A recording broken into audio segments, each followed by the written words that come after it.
আসসালামু আলাইকুম রহমতুল্লাহি ওবরাকাতু। কেমন আছেন সবাই? আশা করি সবাই ভালো আছেন, সুস্থ আছেন, নিরাপদে আছেন। তো আপনারা যে যেখান থেকে আমার ভিডিও দেখতেছেন, দেশ বা দেশের বাইরে থেকে, সবাইকে স্বাগতম জানিয়ে আজকে নতুন ভিডিওটি আমি আরম্ভ করতেছি। তো আজকে যে বিষয় নিয়ে আলোচনা করব সেটা হচ্ছে মরণবাণ। তো আপনি চাইলেই যে কোনো শত্রুকে আপনি মরণবাণের মাধ্যমে তাকে দুনিয়া থেকে বিদায় করে দিতে পারবেন। তো মরণবাণের অর্থই হচ্ছে শত্রুকে শেষ করা বা যে কোনো ব্যক্তিকে শেষ করা। কিন্তু যারা ভালো মানুষকে মারার উদ্দেশ্যে ভিডিও দেখতেছেন তাদেরকে বলি, যে ব্যক্তি আপনার কখনোই ক্ষতি করেনি, যে ব্যক্তি আপনাকে কোনোভাবে জ্বালাতন করেনি, সেই ব্যক্তিকে মারতে যাবেন না। যদি ভালো কোনো ব্যক্তিকে, পরেশগার কোনো ব্যক্তিকে মারতে যান, সেক্ষেত্রে উল্টা আপনার উপরে বান হয়ে যাবে। হ্যাঁ, কাকে মারবেন? মারতে পারবেন সেই সব লোককে যারা আপনাকে ক্ষতি করতেছে, আপনার মতো আরও মানুষের ক্ষতি করতেছে, আপনাকে বাঁচতে দিচ্ছে না, দেওয়ালে পিঠ ঠেকে গেছে, বিভিন্নভাবে ক্ষতিগ্রস্ত করতেছে, অপমান অপদস্থ করতেছে। তো এইসব ক্ষেত্রে আপনি যখনই এই বানটি প্রয়োগ করবেন, আপনার বানটি কাজে লেগে যাবে।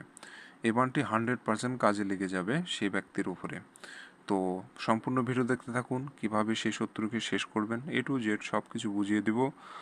তো আমার চ্যানেলে নতুন এসে থাকলে অবশ্যই চ্যানেলটি সাবস্ক্রাইব করবেন এবং পাশে থাকা বেল আইকনে ক্লিক দিয়ে অল নোটিফিকেশন অন করবেন, তাহলে পরবর্তী সব আমার নিত্য নতুন ভিডিওগুলো দেখতে পারবেন সবার আগে। তো ভিউয়ার্স, এই কাজটি যখনই আপনি প্রয়োগ করবেন না কেন, আপনি যখনই প্রয়োগ করেন, আপনি সাদা কাগজ সংগ্রহ করবেন এবং লাল কালি সংগ্রহ করতে হবে। সাদা কাগজ এবং লাল কালির উপরে সম্পূর্ণ নকশাটি লিপিবদ্ধ করে আপনার কাজটি সম্পূর্ণ করতে হবে। তো নিজে পাক পবিত্র থাকবেন, যে জায়গায় বসে নকশা লিখবেন সে জায়গাও পাক পবিত্র হতে হবে অবশ্যই, এবং যে কাগজের উপরে লিখবেন সে কাগজে কোনো প্রকার নোংরা আবর্জনা যেন না ভরে থাকে। আর এই নকশাটি যে কোনো দিনই অঙ্কন করতে পারবেন, সমস্যা নাই, তবে ঈদের দিন ব্যতীত। তো আপনারা যখনই কাজ করবেন, আপনি নিরিবিলি জায়গায় বসে নকশাটা লিখবেন, স্কেল দিয়ে দাগ টেনে যেভাবে আছে ঠিক একইভাবে আপনি নকশাটা লিখে ফেলবেন।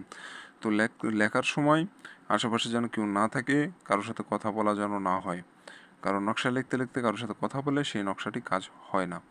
তো নকশা যখন লিখবেন, নকশার নিচে এখানে শত্রুর নাম, তার নিচে শত্রুর পিতার নামটা দিয়ে দিবেন।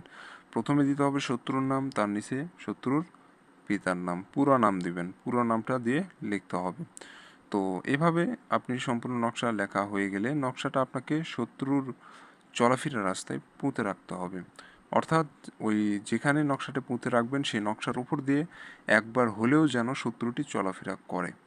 যখনই ওই নকশার উপর দিয়ে ডিঙে পার হয়ে যাবে, আপনার শত্রু অল্প সময়ের মধ্যে 2 থেকে 3 দিনের মধ্যে শত্রু শেষ হয়ে যাবে। ঊর্ধ্বে 1 সপ্তাহ, 2-3 দিনের মধ্যে ফলাফল পাওয়ার সম্ভাবনা অনেক, তবে ঊর্ধ্বে 1 সপ্তাহ, এর বেশি সময় লাগার কথা নয়। তো এটা খুবই পরীক্ষিত তদবির, হাজার হাজার মানুষ উপকৃত হয়েছেন এই তদবির দিয়ে, যার কারণে আপনাদের মাঝে আমি নিয়ে আসলাম। তো এভাবেই আপনি সম্পূর্ণ কাজ সম্পূর্ণ করতে পারবেন। আর যারা অনুমতির প্রয়োজন হবে, চ্যানেল সাবস্ক্রাইব করে কমেন্টের নাম লিখে দিয়ে যাবেন, অনুমতি পেয়ে যাবেন। কারণ আপনার নাম যদি নাই জানলাম তো অনুমতি কীভাবে আমি দিব? আশা করি বুঝতে পেরেছেন। আর যারা চ্যানেল সাবস্ক্রাইব না করে কমেন্টের নাম লিখবেন তাদের জন্য অনুমতি নাই। আশা করি বুঝতে পেরেছেন। আর স্ক্রিনে যে নম্বর, এটা আমার ইমো নম্বর, যে কোনো সমস্যার জন্য যোগাযোগ করতে পারবেন। ভালো থাকবেন, সুস্থ থাকবেন, দেখা হচ্ছে পরবর্তী কোনো এক নতুন ভিডিওতে।